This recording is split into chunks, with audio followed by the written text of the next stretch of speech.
This is what climate change looks like. The steady drip-drip of melting glaciers that are shrinking before our eyes.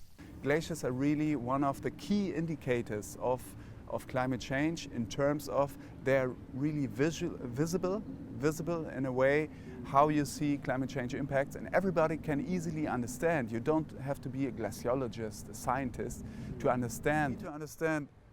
Fabian Drenken studies glaciers and water resources in Peru.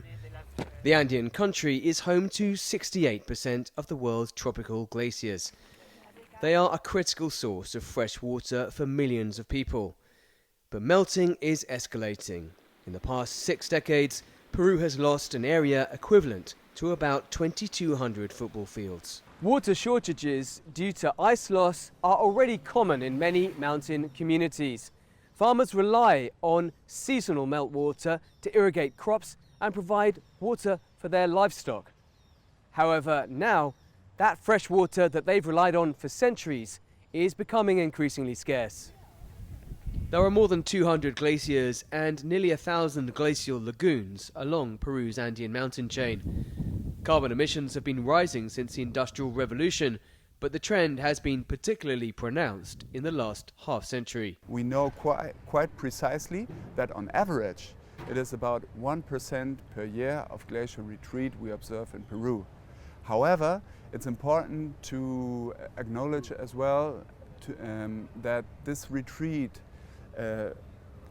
at very local scale is highly variable. So we have some cordilleras, some mountain ranges in Peru, which in the last 60 years have not retreated by 50–60%, but by 90%, for example. They have nearly completely disappeared.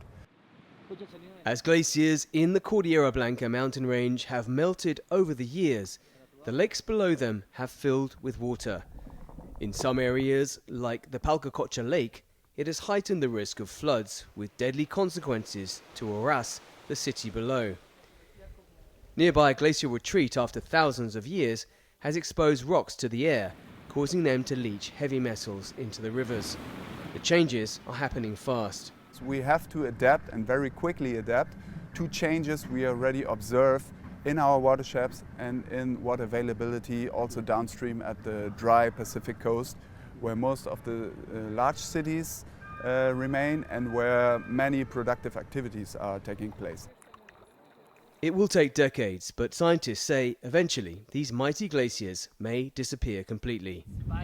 They warn Peru must start to adapt to a future without them.